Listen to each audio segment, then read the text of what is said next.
Monster Creepypasta.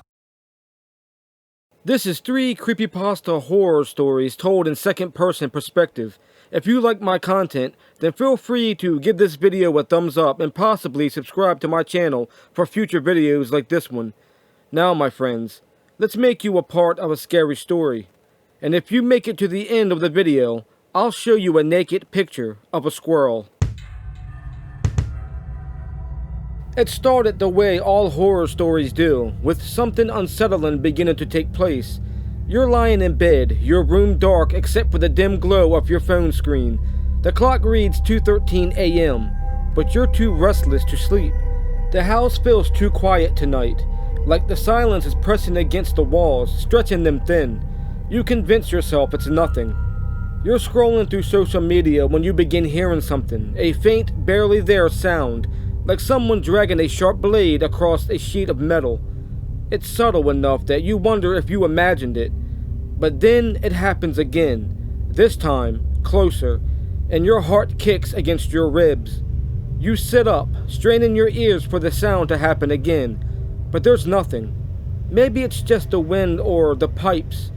You tell yourself you're being paranoid, but the rational part of your brain tells you that it's too rhythmic and too deliberate to be anything natural. You get the feeling in your stomach that something is wrong.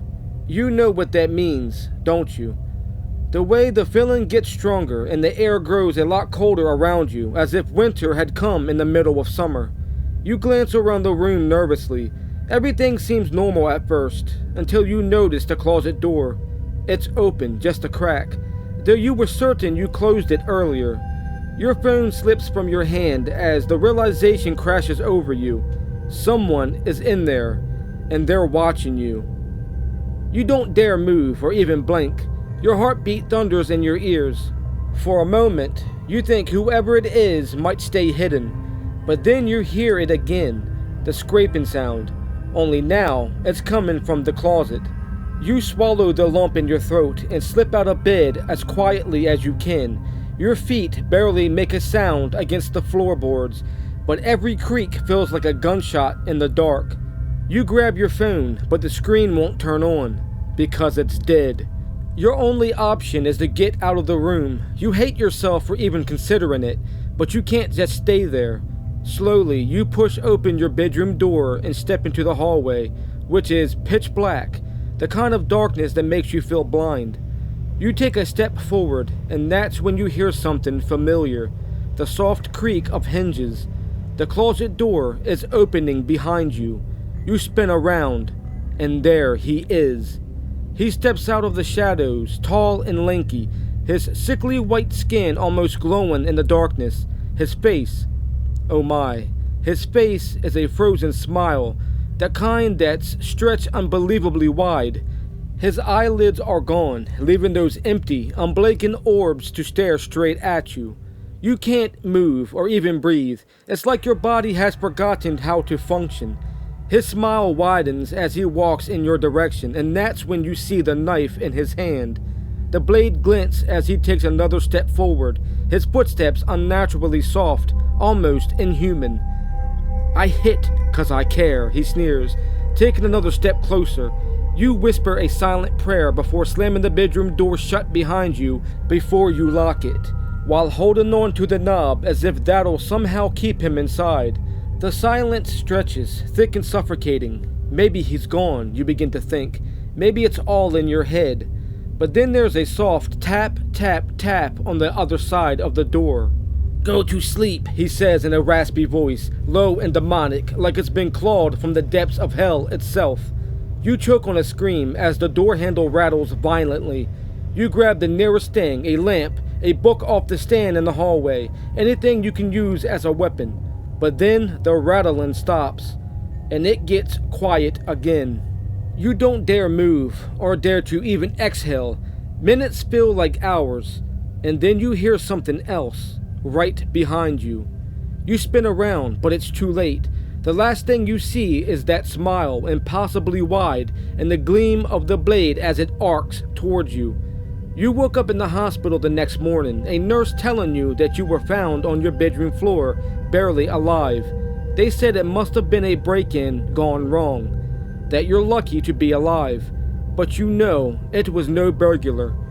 And you also know that Jeff the Killer is real, and one night he may come back for you. You never liked sleepovers, but you didn't want to be the odd one out. When your friend Mason invited you over for the night, you figured you'd suck it up. His parents were nice, and his house was big and cozy. What could go wrong? It was nearing midnight when Mason dared everyone to share their scariest story. The room, lit only by the flickering glow of a TV playing static, felt heavy with unease. When your turn came, you nervously mentioned Jeff the Killer. Jeff the Killer? That old creepypasta? Mason laughed. He's not real. But your stomach churned when his younger sister Emily quietly whispered, "He is real." The room fell silent. Emily, who rarely spoke during your visits, seemed unnervingly serious. She explained that the previous owners of their house had fled overnight, leaving everything behind.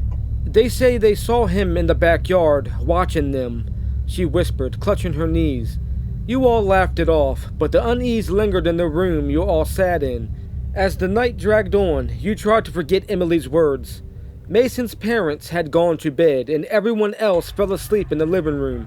You were the only one still awake, scrolling on your phone to distract yourself. That's when something unexpected happened. A soft thud against the sliding glass door at the back of the house. You froze, telling yourself it was just the wind or a stray cat. But then it came again, and it sounded a bit louder, like something was trying to get your attention. You turned your head slowly, heart pounding. Through the glass, illuminated faintly by the moonlight, you saw the figure of a person, and it was Jeff. Pale and possibly white skin, a gruesome stretched smile on his face, wide and unnatural. His sunken black eyes seemed to look straight through you. He stood still, his head tilted, his long knife visible. Your breath hitched. You couldn't scream or move. You were too scared. Then, slowly, he raised one hand and pointed at you. You scrambled to shake Mason awake, your voice coming out in panic whispers. "Mason, Mason, wake up." But by the time he stirred and looked toward the door, Jeff was gone. "Dude, it's probably your imagination," Mason said, groggily brushing you off. You couldn't sleep after that. You just sat there, staring at the glass door, waiting for Jeff the Killer to return. But hours passed and nothing happened. You began to convince yourself it really was just your imagination. That is, until you heard the sound of footsteps upstairs. Mason's parents were supposed to be the only ones up there, but these footsteps were heavy and slow, nothing like the light tread of his mom and dad. You whispered Mason's name again, but he was out cold. The footsteps grew louder and closer to the bottom of the steps. Your body screamed at you to run, but you couldn't leave Mason, Emily, and the others behind. Gathering what little courage you had, you crept towards the stairs, gripping your phone like it could protect you. The upper hallway was dark, the shadows stretching long and deep. The footsteps stopped, and you heard something else instead. A soft, deep, and raspy voice. "Go to sleep." You bolted back to the living room, shaking everyone awake this time. Mason's parents came downstairs, annoyed at first, but their expressions changed when they saw the fear in your eyes. "What's going on?" his dad asked. Before you could answer, a deafening crash came from the kitchen. The glass door had shattered, and a cold wind swept into the house. Mason's dad grabbed a baseball bat and ran towards the noise while his mom called 911. You wanted to tell him not to go, but the words caught in your throat.